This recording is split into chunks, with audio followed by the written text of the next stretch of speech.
ऐका रे बाळांनो, चला आज पहिल्या पाठचा दी एंड होणार. लक्ष द्या, लक्ष द्या. हां, सगळ्यात महत्त्वाचं. ओके, मागच्या लेक्चरला आपण बघितलं होतं रिफ्लेक्शन. रिफ्लेक्शनचा एक कॉन्सेप्ट बघितला होता. नेक्स्ट आपल्याला काय बघायचं आहे, लक्ष द्या. आपण बीट फ्रिक्वेन्सी बघितलं होतं बाळांनो. आपल्याला ॲप्लिकेशन ऑफ बीट फ्रिक्वेन्सी बाकी आहेत, ते एकदा बघू. लक्ष द्या काय असतं बीट फ्रिक्वेन्सीचे ॲप्लिकेशन्स काय. जसं फॉर एक्झाम्पल बाळांनो, हे बाय ही एक साऊंड वेव्ह आहे, ही एक साऊंड वेव्ह आहे. This are two sound waves. Okay, या वेव्हचं इक्वेशन आहे y1 बार. या वेव्हची अँप्लिट्यूड आहे a, आवाज नको रे. आणि या वेव्हची फ्रिक्वेन्सी घेतली होती n1. या वेव्हचा डिस्प्लेसमेंट घेतलं y2 बार. या वेव्हचा अँप्लिट्यूड आहे a आणि या वेव्हची फ्रिक्वेन्सी आहे n2. करेक्ट आहे. तुम्हाला एक रिझल्टंट वेव्ह तयार झाली. y bar is equal to किती असतं, y1 बार प्लस y2 बार. हे आपण लेक्चर नंबर 4 मध्ये घेतलेलंच आहे सगळं. ओके, आणि त्यानंतर तुम्हाला बीट फ्रिक्वेन्सीचा फॉर्म्युला आला होता. म्हणजे what is a beat frequency. Okay, इथं बीट्स तयार होतात. मी नेहमी सांगितलं होतं कुठले बीट्स तयार होतात, CI DI CI DI.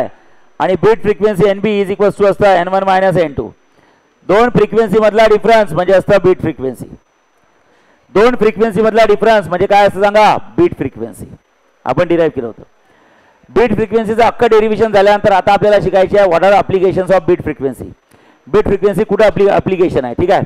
So guys आपल्याला बघायचं आहे व्हॉट आर ॲप्लिकेशन्स. लक्ष द्या रे, मी काय म्हणताय, applications of beat frequency. Okay, beat फ्रिक्वेन्सीचे ॲप्लिकेशन्स काय.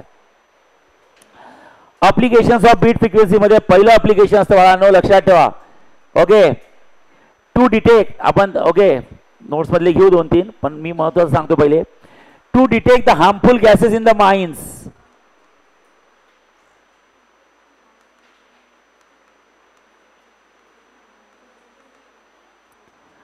harmful gases in mines. To detect the harmful gases in the mines. Mines मधले हार्मफुल गॅसेस डिटेक्ट कसे करायचे. जसं फॉर एक्झाम्पल समजा बाळांनो कुठेतरी मायनिंगचं काम करायचं आहे. मायनिंगचं काम म्हणजे कुठे महाराष्ट्रात शोध लागला. चला, सोन्याची खाण सापडली. ओके, सोन्याची म्हणजे गोल्डची. सर घरी मला सोन्याच म्हणतात. ठीक आहे, हां ठीक आहे, ठीक आहे. गोल्डची खाण सापडली. हा, लक्षात ठेवा. कुठेतरी गोल्डची खाण सापडली बाळांनो. मग आता मला हे सांगा, समजलं गोल्ड असं खूप खाली असतं. मग सगळ्यात पहिले मायनिंगचं काम डायरेक्ट सुरू करत नाही. पहिले काय करतात, ड्रिल मारतात मोठा. माइन्समधला आतमधला गॅस बाहेर काढतात. त्या गॅसवर स्टडी करतात की तो गॅसेस नॉर्मल गॅस आहे की हार्मफुल गॅस आहे. कारण एकदा मायनिंगचं काम सुरू केलं तो गॅस जर का बाहेर निघाला तर तो गॅस पूर्ण एअरमध्ये मिक्स झाला तर लोक मरू शकतात. ओके, असे कित्येक स्पॉट आहेत इंडियामध्ये की जिथं सोनं चांदी दगडी कोळसा सापडले आहेत, पण तिथं एवढे हार्मफुल गॅसेस आहेत. जर का ते गॅस चुकून बाहेर निघाले तर लोक मरतील. अशा सिटीच्या सिटी मरतील. लक्षात ठेवा. त्यामुळे ते काम सुरू करू नाही शकत गव्हर्नमेंट. ओके, मग ते कसं डिटेक्ट करतात, तर साधी गोष्ट आहे बाळांनो. काय असतं ना, ओके, लॅबोरेटरीमध्ये देयर इज अ 2 पाईप्स. हा एक पाईप असतो आणि हा दुसरा पाईप असतो. आवाज नको रे. येस. आता काय केलं जाते बाळांनो, या पाईपमधनं एअर पास केली जाते. एअर म्हणजे नॉर्मल गॅस, नॅचरल गॅस, आपल्या अवतीभोवतीची एअर जी आपल्याला जगण्यासाठी पाहिजे, ज्यात ऑक्सिजन असतो. ओके, आणि माइन्समधनं काढलेला गॅस या याच्यातनं काढतात. आता आपण पहिले सांगू नाही शकत तो गॅस नॉर्मल गॅस आहे की हार्मफुल गॅस आहे. तो गॅस आहे, फक्त माइन्समधला गॅस आहे. हे दोन्ही गॅस इथनं पाठवतात. आता ऑब्व्हियसली यार हा माइन्समधला गॅस आहे, नॉर्मल गॅस आहे. कंटॅमिनेशन्समध्ये काही ना काहीतरी फरक येणारच आहे. जसं इकडे ऑक्सिजन, नायट्रोजन, कार्बन डायऑक्साईड असतं, तिथे काहीतरी वेगवेगळे गॅसेस असतील. कंटॅमिनेशनमध्ये काहीतरी वेगळे फरक असणारच आहे दोन गॅसमध्ये. आता मला हे सांगा, ओके, ही जी ट्यूब असते that is always a capillary tube, very small bore असतो बाळांनो. मग या कमी ट्यूबच्या पाईपमधनं जर का गॅस सोडला, काय सोडला, गॅस, हवा सोडली, तर बाळांनो इथनं हवा सोडली तर इकडनं आवाज येतो, इकडनं हवा सोडली तर इकडनं आवाज येतो. तुम्हाला माहिती आहे कमी जागेतनं जेव्हा हवा जाते तेव्हा काय निघतो, आवाज निघतो, व्होकल कॉर्ड. इथनं जेव्हा हवा पास होते तेव्हा कमी जागेतनं हवा गेली की आवाज निघतो. मग इकडनं निघालेला आवाज आहे त्याची फ्रिक्वेन्सी N1 आहे, इकडनं निघालेला आवाज आहे त्याची फ्रिक्वेन्सी N2 आहे, आणि दोन आवाज एका ठिकाणी येऊन भेटले म्हणजे इंटरफरन्स झालं, तर इथं तुम्हाला बीट फ्रिक्वेन्सी तयार होते बाळांनो. आणि बीट फ्रिक्वेन्सी किती असते सांगा, N1 की N1 minus N2, N1 minus N2. आता विचार करा, जर का बीट फ्रिक्वेन्सी म्हणजे दोन फ्रिक्वेन्सी मधला डिफरन्स कमी असेल, समजा फॉर एक्झाम्पल तुम्हाला इथं दिलाय NB ची व्हॅल्यू आहे काय, N1 मायनस N2, तो बीट फ्रिक्वेन्सी 0 आहे. अरे बापरे, बीट फ्रिक्वेन्सी 0 म्हणजे दोन फ्रिक्वेन्सीमध्ये काहीच डिफरन्स नाही आहे.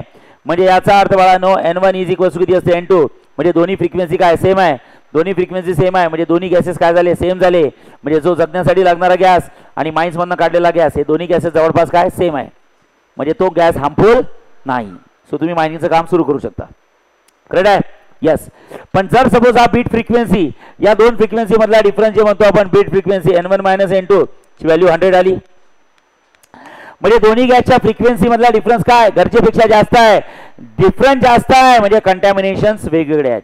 कंटॅमिनेशन्स वेगवेगळे आहे म्हणजे याचा अर्थ जगण्यासाठी एक गॅस लागतो आणि माइन्समध्ये काहीतरी वेगळाच गॅस आहे. म्हणजे सांगा तो गॅस आपल्यासाठी ओके नॉर्मल गॅस आहे की हार्मफुल गॅस आहे. हार्मफुल गॅस आहे. अशा गॅसमध्ये माइन्सचे काम करत नाही. आणि करायलाच गेले माइन्सचे लोक तर सेफ्टी प्रिकॉशन्स घेऊन जातात. ते ऑक्सिजन सिलेंडर वगैरे घेऊन जातात ना. बाबा तिथला गॅस जर का नाका तोंडात गेला तर जीव गुदमरेल ना माणसाचा. कारण माणसाला नायट्रोजन नाही लागत, कोण लागते ऑक्सिजन. तो भेटणं गरजेचं आहे. तोच जर नसेल तर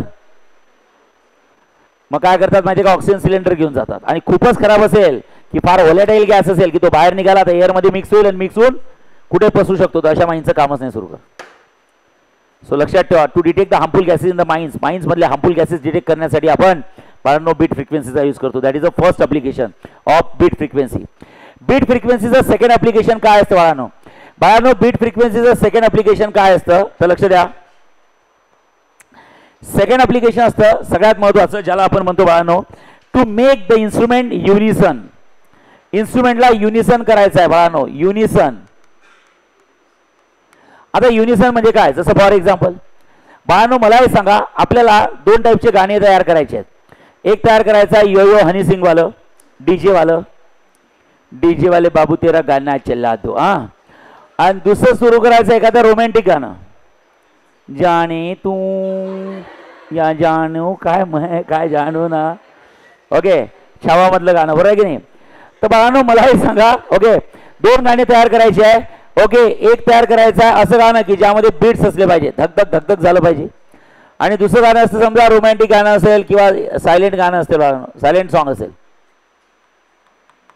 ओके लक्षात ठेवा. मला हे सांगा कुठलंही गाणं तयार करत असताना सगळ्यात पहिले म्युझिक डायरेक्ट होत असतं, त्याचं म्युझिक लॉन्च होत असतं. म्युझिक तयार करताना एक इन्स्ट्रुमेंट असतात की भरपूर इन्स्ट्रुमेंट असतात. भरपूर. तुम्ही यूट्यूबवर कधी कधी कुठल्या गाण्याची मेकिंग वगैरे बघता त्यांच्यावर एक साऊंड प्रूफ हॉल असतो पूर्ण बरोबर आहे की नाही. आणि त्यात खूप सारी इन्स्ट्रुमेंट असतात. ओके मग मला हे सांगा हे एक इन्स्ट्रुमेंट आहे, एक इन्स्ट्रुमेंट आहे, एक इन्स्ट्रुमेंट आहे, एक इन्स्ट्रुमेंट आहे, एक instrument.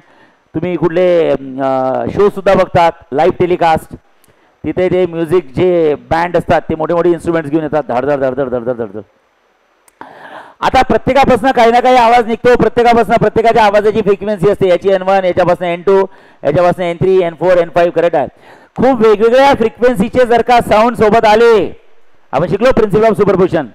Okay when two or more sound waves travelling through a medium arrive at a point of medium simultaneously. तर तिथं काय तयार होतात सांगा, बीट्स तयार होतात. तर ऑब्व्हियसली जर का तुम्हाला यो यो हनी सिंगची गाणी पाहिजे असेल तर त्यात बीट्सच असतात. काय असतात, बीट्स असतात. मग तिथं बीट्स पाहिजे तर जेवढे काय इन्स्ट्रुमेंट आहे त्या सगळ्या इन्स्ट्रुमेंटपासून सेम फ्रिक्वेन्सीचे साऊंड निघाले पाहिजे की डिफरंट फ्रिक्वेन्सीचे. पण in case of a romantic sound or any silent sound, जिथे एक तर रोमॅन्टिक साऊंड आहे किंवा एखाद्या वेळी देशभक्ती गीत आहे करेक्ट आहे की जिथं आपल्याला फिलिंग्स आल्या पाहिजे तिथं ओके बाळांनो तिथं बीट्स नाही तयार झाले पाहिजे. मग आता बीट्स नाही तयार व्हायचे इन्स्ट्रुमेंट तर आपल्याला भरपूर यूज करायचे आहे. कुठलंही म्युझिक डायरेक्ट करताना एक आणि दोन इन्स्ट्रुमेंटच्या भरोशावर होत नाही. मग त्यासाठी काय करतात ते म्युझिक डायरेक्टर ओके पहिले खूप रिहर्सल करतात. एक एक दोन दोन महिने बाळांनो ते काय करतात इकडनं निघालेल्या साऊंडची फ्रिक्वेन्सी, इकडनं निघालेल्या साऊंडची फ्रिक्वेन्सी, इकडनं प्रत्येकापासून निघालेल्या साऊंडची फ्रिक्वेन्सी काय असली पाहिजे सांगा, सेम असली पाहिजे. जर का प्रत्येकापासून निघालेल्या साऊंडची फ्रिक्वेन्सी सेम असेल तर बाळांनो लक्षात ठेवा बीट फ्रिक्वेन्सी म्हणजे दोघांचा डिफरन्स किती येईल सांगा, 0. बीट्स तयार होणार नाही. आणि जेव्हा बीट्स तयार नाही झाले म्हणजे तुमचं सायलेंट साऊंड तयार झालं, रोमॅन्टिक साऊंड तयार झालं. करेक्ट आहे.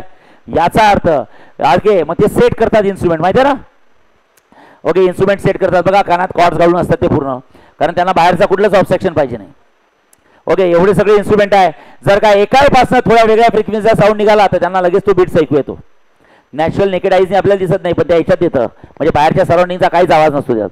पूर्ण प्रॉपर एकेका बीट्सवर ते विचार करत असतात.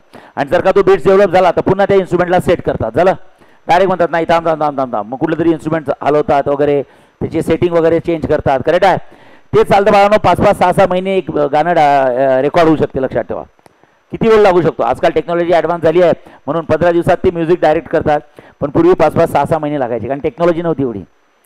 ओके, लक्षात ठेवा. मग ते युनिसनमध्ये आणणे. युनिसनमध्ये म्हणजे समजलं का, सगळे तुम्ही 10 इन्स्ट्रुमेंट यूज करा ना, पण प्रत्येकामध्ये निघालेल्या साऊंडची फ्रिक्वेन्सी काय असली पाहिजे, सेम असली पाहिजे. त्याला म्हणतात इन्स्ट्रुमेंटला यूजमध्ये आणणे. आणि जर का नाही आणलं तर काय तयार होतात, बीट्स. आणि बीट्स तयार झाले तर आज आयुष्यात नेहमी सगळे बीट्सचेच गाणे राहिले असते. इन्स्ट्रुमेंट खूप आहे पण बाळांनो सगळ्यांपासून निघालेल्या साऊंडची फ्रिक्वेन्सी काय असली पाहिजे, सेम. म्हणजे त्या सेटिंग ऑफ इन्स्ट्रुमेंट त्यांना युनिसनमध्ये आणणे म्हणतात. याचं एक साधं घरगुती एक्झाम्पल सांगतो. समजा आपल्या घरी बाळांनो कुणाच्या तरी घरी सोसायटीमध्ये कुणाच्या तरी प्रोग्राम आहे. समजा हिच्या घरी प्रोग्राम आहे. कशाचा, भजनाचा.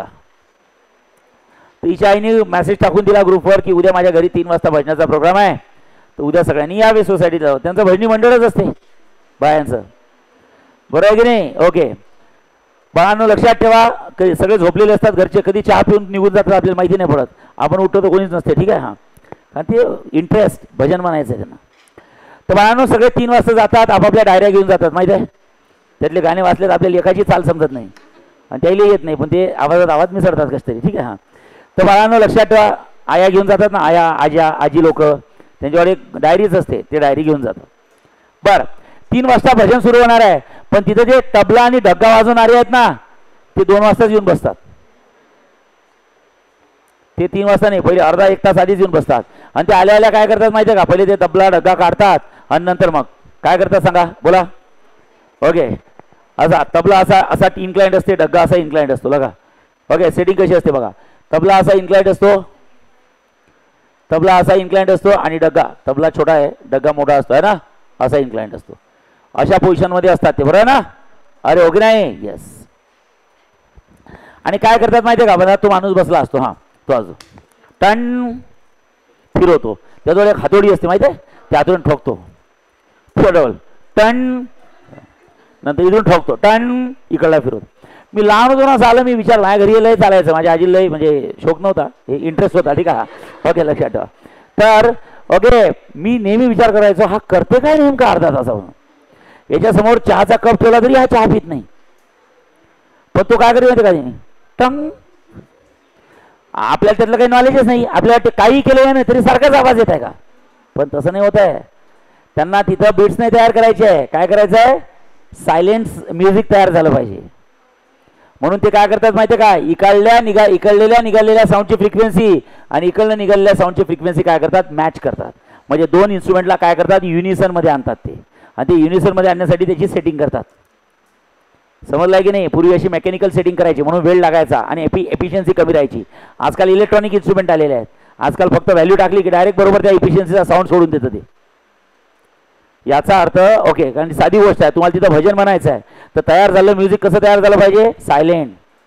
तिथं डीजे झालं तर राहिलं म्युझिक आणि बाहेर नाचायलाच लागतील सगळ्या. समजलं की नाही. ओके, त्यामुळे समजलं ते टन टन टन टन वाजवतात, फिरवतात वाजवतात, फिरवतात वाजवतात. म्हणजे समजून घ्या ते दोन्ही इन्स्ट्रुमेंटला काय करतात, युनिसनमध्ये आणतात. कशात आणतात, unison. So these are different applications where we can use the concept of beat frequency. कोणाचा कॉन्सेप्ट यूज करतो आपण सांगा, बीट फ्रिक्वेन्सीचा. समजला सगळ्यांना, येस हो म्हणा, येस. हे अप्लिकेशन आहे, 2-3 अप्लिकेशन्स आहेत, तुम्ही वाचू शकता. दिल्यात बघा मी, determine the unknown frequency of the sound note. Okay, for tuning of the musical instrument, to detect the harmful gases in the mines. सगळं दिलेलं आहे बाळांनो, तेवढा पाठ चालेल. येस, तुम्ही तेवढं वाचू शकता, चालेल. आणि या टॉपिकचा सगळ्यात शेवटचा पार्ट बाकी आहे बघा. ओके हां बघा, खालची टेबलच्या खाली, काल आपण जो टेबल काढला त्या टेबलच्या खालचा part. Yes, last part of this topic. चला काय दिलाय, बोला काय, एम्प्लिट्यूड ऑफ रिझल्टंट वेव्ह. आता इकडे लक्ष द्या. Okay, amplitude of resultant wave लक्ष द्या. हां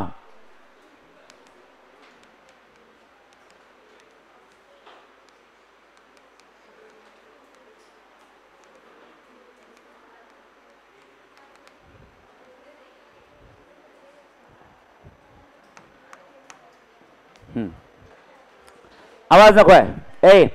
एम्प्लिट्यूड ऑफ रिझल्टंट वेव्हचं आपल्याला डेरिव्हेशन बघायचं. आता हे डेरिव्हेशन बघताना तुम्हाला थोडीफार बाळांनो ऑसिलेशन मधल्या कंपोजिशन ऑफ एसएचएम ची आठवण येईल. ओके, आता इकडे लक्ष द्या, कसं लक्षात ठेवायचं बघा. लक्ष द्या सगळ्यांनी. सिंपल डेरिव्हेशन आहे. हां, सगळ्यात पहिले लिहितो consider two simple harmonic progressive wave.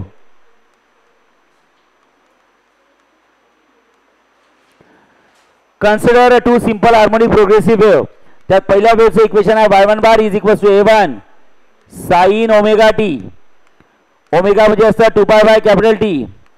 2 पाय ओके बाय कॅपिटल टी म्हणजे 1/t. सो ओमेगा म्हणजे किती असतं 2 पाय इंटू काय असतं फ्रिक्वेन्सी. ओके झालं. मग तुम्ही इथं सरळ लिहू शकता y1 bar is equal to किती असतं a1 साइन ऑफ इथे सांगतो 2 पाय किती असतं n1t. झालं y1 बार. त्यानंतर करायचं y2 bar is equal to किती असतं a1 चं a2 करू आपण. ओके a2 साइन ऑफ इथे किती असतं बघा. हां, समजा पहिल्या वेळेचं इक्वेशन घेतलं y1 bar is equal to a1 sine of omega t. बरं चला हे जास्त अवघड होईल का ओमेगाचं 2 पाय केलं तर हेच राहू देऊ. ओके दुसऱ्या वेळेचं इक्वेशन घेऊ y2 is equal to a2 इथे घेतलं साइन ऑफ. ओके फेज वाढवा ओमेगा टी प्लस फाय म्हणजे फेज चेंज केला. याचा फेज ओमेगा टी आहे आणि याचा phase omega t plus five आहे. एकाचा फेज ओमेगा टी घेतला आणि दुसऱ्याचा फेज काय घेतला omega t plus phi. So y1 bar is equal to a1 sine omega t आणि y2 bar is equal to a2 sine omega t plus phi. तुम्हाला composition of SHM करायचं आहे. y bar is equal to किती असतं y1 bar plus y2 बार. बाळांनो लक्षात ठेवा ही कुठली वेव्ह आहे यस इथे इक्वेशन आहे y1 बार. ही कुठली वेव्ह आहे यस इथे इक्वेशन आहे y2 बार.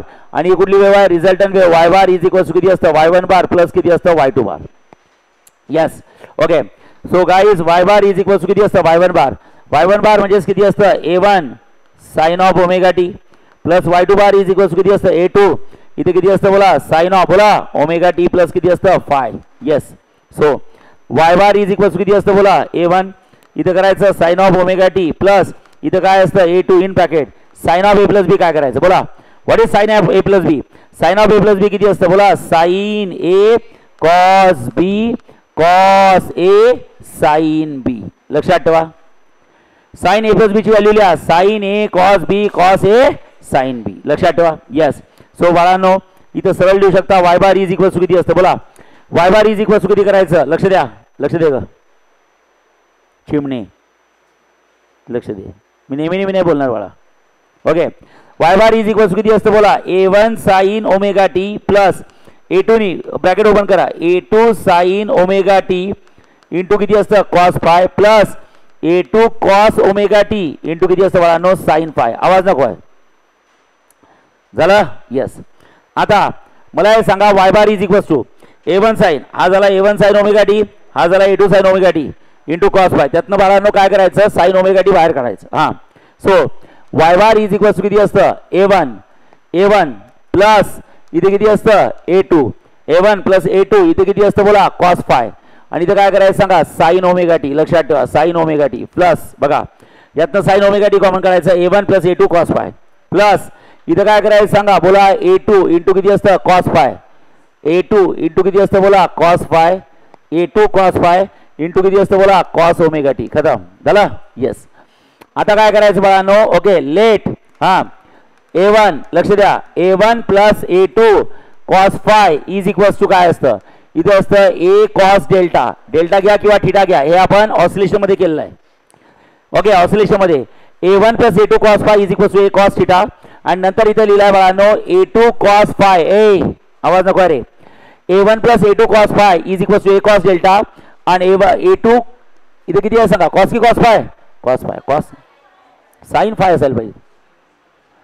कॉस फाय की साइन साइन फाय. लक्ष द्या a2 साइन फाय म्हणजे असतं a साइन थीटा. थांबा आवाज नको आहे हां यातनं लक्षात ठेवा यातनं तुम्ही साइन कॉमन काढला a1 plus a2 cos phi sine okay sine omega t आहे. आणि आता मी काय केलं बघा लक्ष द्या a1 plus a2 cos phi is equal to a cos theta आणि a2 sine phi is equal to a sine theta.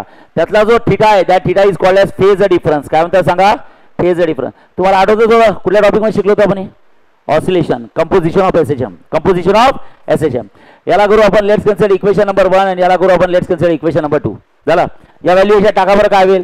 So y bar is equal to बोला a1 plus a2 cos five म्हणजे किती असतं a cos theta into किती असतं बाळांनो sign omega t. Yes plus इथं असतं a2 sine five a2 sign म्हणजे असतं a साइन थीटा इंटू किती असतं cos omega t. Yes cos omega t. आता तुम्ही जर का बोलायचा प्रयत्न केला तर y bar is equal to सांगा या सगळ्यांमधनं ए कॉमन काढा तर किती सांगा कॉस थिटा इंटू किती असतं साइन ओमेगा टी प्लस इथे किती असतं बोला साइन थिटा इंटू किती असतं cos omega t bracket gets close okay so y bar is equal to किती असतं ए इन ब्रॅकेट इथे किती असतं हां y bar is equal to a 2 मिनिटं आवाज नको आहे बघा लास्ट डेरिव्हेशन आहे हां y bar is equal to a इथे असतं बाळांनो साइन ओमेगा टी इंटू किती असतं बोला cos theta plus cos omega t into किती असतं बाळांनो साइन थिटा लक्षात ठेवा चालेल so y bar is equal to किती असतं a sine a cos b cos a sine b बोला sine a cos b cos a sine b कोणाचा फॉर्म्युला आहे साइन ए प्लस बी चा साइन ए प्लस बी म्हणजे ओमेगा टी प्लस किती असतं theta yes y bar is equal to a sine a cos b cos a sine b sine omega t plus theta first आता मला हे सांगा ए पहिली जी वेव्ह आहे त्याचं इक्वेशन आहे y1 बार सांगा त्या y1 बारची पहिली वेव्ह आहे त्याचा एम्प्लिट्यूड किती आहे सांगा मी तुम्हाला सांगितलं होतं एम्प्लिट्यूडची पोझिशन काय असते what is the position of amplitude कुठे असते एम्प्लिट्यूड बोला इक्वल टू साइन नंतर आणि साइन ट्रिग्नोमेट्रिक रेशियोच्या आधी सांगा पहिल्या वेव्हची एम्प्लिट्यूड किती आहे 1 a1 दुसऱ्या वेव्हची एम्प्लिट्यूड किती आहे 1 a2 आणि बरोबर ना a2 तर रिझल्टंट वेव्हची एम्प्लिट्यूड किती आहे सांगा बोला ना रिझल्टंट मध्ये समजतं का दोघांचं कंपोजिशन केलं वाय बार ही रिझल्टंट वेव्ह तयार झाली सांगा रिझल्टंट वेव्हची एम्प्लिट्यूड किती आहे a ओके तर मला हे सांगा तुम्ही इथं सरळ लक्ष द्या तुम्हाला इक्वेशन काय आलं y bar is equal to किती असतं ए इथे किती आहे साइन इथं ओमेगा टी प्लस किती आहे बोला थिटा सो वाय बार म्हणजे असतं रिझल्टंट आवाज नको आहे रिझल्टंट डिस्प्लेसमेंट रिझल्टंट डिस्प्लेसमेंट ए म्हणजे काय असतं रिझल्टंट एम्प्लिट्यूड काय असतं एम्प्लिट्यूड ओके आणि नंतर थिटा म्हणजे काय असतं रिझल्टंट इनिशियल फेज काय इनिशियल फेज लक्षात ठेवा रिझल्टंट इनिशियल फेज किंवा तुम्ही रिझल्टंट इनिशियल फेज म्हटल्यापेक्षा फेज डिफरन्स म्हटलं तरी चालते फेज डिफरन्स खतम सांगा डिफरन्स की phase difference phase difference correct आहे यस आता लक्षात ठेवा आपल्याला महत्त्वाची गोष्ट आहे की आपल्याला रिझल्टंट एम्प्लिट्यूड फाइंड करायची आहे म्हणजे ए फाइंड करायचं आहे ओके कदाचित मॉर्निंगच्या बॅचला मी ते ए न लिहिता आर लिहिलं काय लिहिलं सांगा आर तुम्ही ते लिहू शकता काय फरक नाही पडत इथं ए कॉसच्या ठिकाणी आर कॉस केलं काय केलं सांगा आर कॉस फक्त एक लक्ष द्या कॉस थिटा असेल तर कॉस ठेवायचा साइन थिटा असेल तर साइन ठेवायचा फक्त इथं लक्षात ठेवा मी इथं आर केला ते जे मॉर्निंगला शिकवलं तेच तुम्हाला शिकवतो ठीक आहे अजून कन्फ्युजन होईल काय फरक नाही पडत तुम्ही ए लिहिलं तरी चालतं रे बाळा राहू द्या पण जाऊ द्या मॉर्निंगला शिकवलं आता ऑलरेडी त्यांचं झालं आहे बाळा तुमचं काय होऊन राहिलंय आवाज नको आहे प्लीज ओरडू नका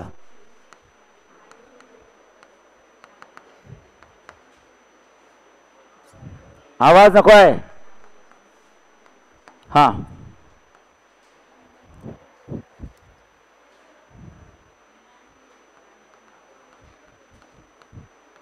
बरोबर आहे ना हा आर साईड लिहिलंय थांबा ए 2 मिनिटं इथं काय लिहू सांगा ए लिहू की आर आर चला रिझल्ट आणि एम्प्लिट्यूड काढायचे त्यासाठी आपण काय करू इकडे लक्ष द्या ओके इथं करायचं स्क्वेअरिंग अँड ॲडिंग बघा इथं करताय स्क्वेअरिंग अँड ॲडिंग बघा squaring and adding equation number किती असतं 1 अँड इक्वेशन नंबर किती असतं बघा note 2 squaring and adding equation 1 and equation 2 आवाज नको आता तुम्ही मला हे सांगा इक्वेशन 1 सांगा इक्वेशन 1 काय बोला इक्वेशन 1 काय सांगा बोला a1 plus a2 cos five okay आता इक्वेशन 1 ची स्क्वेअरिंग अँड ॲडिंग सगळ्यांना माहिती आहे स्क्वेअरिंग अँड ॲडिंग कशी करायची बोला LHS चा स्क्वेअर आणि हां इक्वेशन 1 चा LHS चा स्क्वेअर इक्वेशन 2 चा LHS चा स्क्वेअर LHS च्या स्क्वेअरची स्क्वेअर करायचं ॲडिशन सांगा इक्वेशन 1 ची LHS किती आहे बोला a1 plus a2 cos five okay सांगा काय करायचं a1 प्लस किती असतं a2 कॉस फाय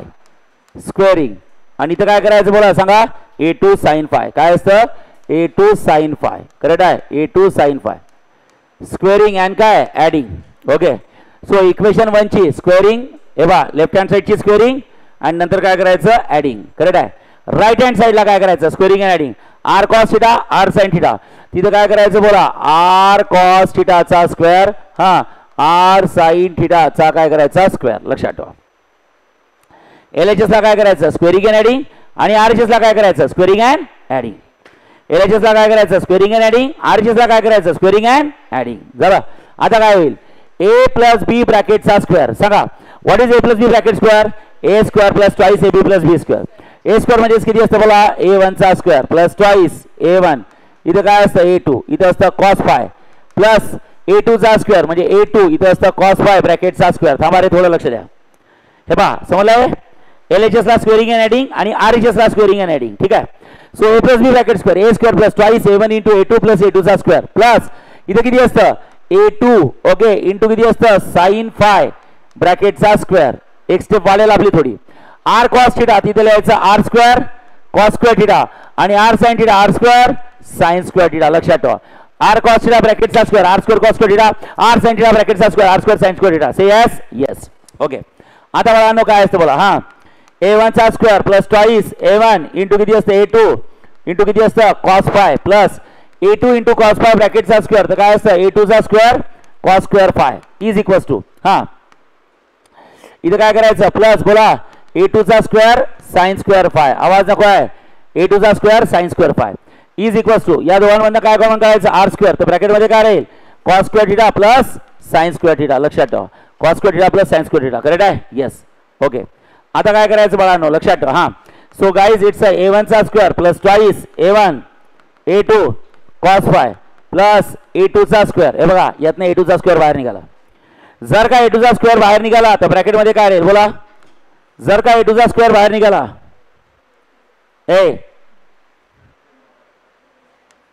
हां जर का A2 चा स्क्वेअर बाहेर निघाला तर काय राहिलं सांगा लिहू का डायरेक्ट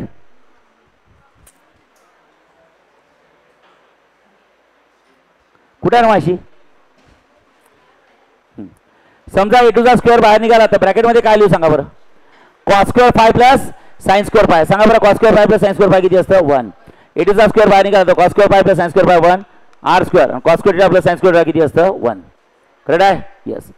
A2 चा स्क्वेअर बाहेर निघाला तर cos square five plus sine square five 1 आणि R स्क्वेअर बाहेर निघाला तर cos square theta plus sine square theta किती असतं 1. सो इथे लिहू शकता बाळांनो A1 चा square plus twice A1 into किती असतं A2 इथे किती असतं cos फाय प्लस किती असतं A2 चा स्क्वेअर इज इक्वल्स किती असतं R स्क्वेअर. म्हणजेच R स्क्वेअरची व्हॅल्यू काय झाली बोला R स्क्वेअरची व्हॅल्यू काय झाली A1 चा स्क्वेअर प्लस ट्वाईस इथे असतं A1 इंटू A2 इथे असतं cos काय रे हा cos five okay cos five okay. लक्ष द्या A1 square plus twice A1 A2 cos phi plus किती असतं A2 की A2 स्क्वेअर प्लस बाळांनो A2 स्क्वेअर. आवाज नको आहे.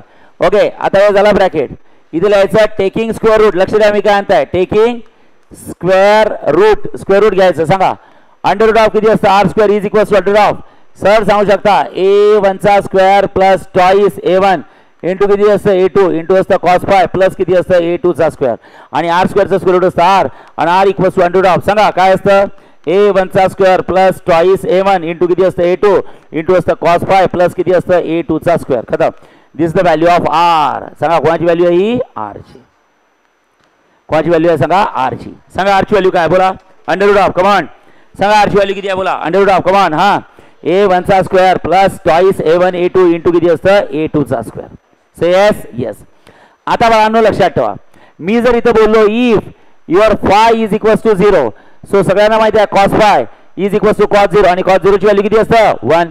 सो R ची व्हॅल्यू किती असतं अंडर रूट ऑफ बोला इथं सरळ सांगू शकता A1 चा square plus twice A1 into किती असतं A2 आणि cos फाय बोला cos फाय ची व्हॅल्यू किती आहे 1 आणि प्लस किती असतं A2 चा स्क्वेअर. सो R ची व्हॅल्यू किती असतं अंडर रूट ऑफ बोला सांगा काय करायचं A1 चा square plus twice A1 into किती असतं A2 प्लस A2 चा स्क्वेअर म्हणजे R ची व्हॅल्यू किती असतं अंडर रूट ऑफ बोला A square plus twice AB plus B square म्हणजेच काय असतं बोला A1 प्लस A2 काय बोलू मी A1 प्लस A2 मजा घेते आपली A1 प्लस A2 ब्रॅकेटचा काय होईल square. So R is equals किती येईल सांगा A1 की A1 plus A2 A1 plus A2 R is equals किती असतं याला म्हणायचं R मॅक्स. काय म्हणायचं सांगा R की R max R max R की R max R max. Okay लक्ष द्या ही झाली फायची व्हॅल्यू. आता नेक्स्ट बघा तुम्ही जर असं बोलले काय your phi is equals to 180 degree आपल्याला पाहिजे cos फाय म्हणजे असतं cos 180 आणि सगळ्यांना माहिती आहे cos 180 किती असतं 1 की -1 मग सांगा बरं R चा फॉर्म्युला काय होईल अंडर रूट ऑफ बोला सांगा इथं फॉर्म्युला काय होईल हां A1 चा इथं फॉर्म्युला काय होईल सांगा बोला A1 चा square plus twice A1 into A2 cos phi ची व्हॅल्यू कॉस फायची व्हॅल्यू 1 की -1 प्लस किती झालं a2 चा square. So R equals to किती असतं बाळांनो a1 चा square plus twice a1 into किती असतं a2 कॉस फायची व्हॅल्यू -1 प्लस किती असतं a2 चा square. So R equals to किती असतं अंडर रूट ऑफ तुम्हाला सरळ समजेल बोला a1 चा square plus minus twice a1 into किती असतं a2 प्लस किती असतं a2 चा स्क्वेअर. सो आर ची व्हॅल्यू किती असतं अंडर रूट ऑफ बोला a square minus twice ab plus b square किती असतं a1 मायनस a2 ब्रॅकेटचा स्क्वेअर आणि इथं आर ची व्हॅल्यू किती असतं बोला a1 की a1 minus a2 a1 minus a2 सांगा a1 की a1 minus a2 a1 minus a2 a1 की a1 minus a2 a1 minus a2 is it clear. Yes एक झाला आर मॅक्स आणि एक असतं आर मिनिमम. प्लस साइन आहे म्हणून मॅक्सिमम आणि मायनस साइन आहे म्हणून काय असतं बाळांनो मिनिमम. बस खतम. आणि एक तिसरं तुम्ही सांगू शकतो if your phi is equals to 90 degree. मग मला हे सांगा cos phi is equals to किती असतं cos 90 cos phi is equals to cos 90 आणि कॉस 90 ची व्हॅल्यू किती असतं 0. ओके मग सांगा बरं तिथं आन्सर काय लिहायचं. हां तिथं आन्सर काय लिहायचं बोला आर इक्वल्स टू बोला R equals to under root of काय करायचं सांगा बोला a1 चा square plus twice a1 into किती असतं a2 होय a1 चा square plus twice a1 into a2 cos five. सांगा कॉस फायची व्हॅल्यू किती आहे बोला 0 प्लस काय करायचं a2 चा स्क्वेअर आणि R equals to under root of काय करायचं बोला a1 चा स्क्वेअर प्लस 0 इंटू एनिथिंग 0 आणि इथं काय असतं a2 चा स्क्वेअर. सो आर ची व्हॅल्यू किती असतं अंडर रूट ऑफ सांगा 0 इंटू एनिथिंग किती असतं 0 सांगा. सो इथं लिहायचं a1 चा स्क्वेअर प्लस काय करायचं a2 चा स्क्वेअर खतम. सो आर ची व्हॅल्यू झाली अंडर रूट ऑफ a1 चा स्क्वेअर प्लस a2 चा square. Correct yes correct yes 0 into anything 0 येईल ना याचा स्क्वेअर रूट निघणार नाही हे असंच राहील. स्क्वेअर रूट याचं निघालं हे बघा जर का ब्रॅकेटचा स्क्वेअर असता बघा a1 प्लस a2 ब्रॅकेटचा स्क्वेअर तर त्याचं स्क्वेअर रूट निघेल याचं स्क्वेअर रूट नाही निघणार. ठीक आहे समजलं सगळ्यांना हो म्हणा यस ओके चला या लिहून डेरिव्हेशन. तिथं तुमचा पहिला पार्ट संपतो बाळांनो. ठीक आहे राईट फास्ट. उद्यापासून आपण नेक्स्ट लेक्चर पासून स्टेशनरी वेव्ह सुरू करू.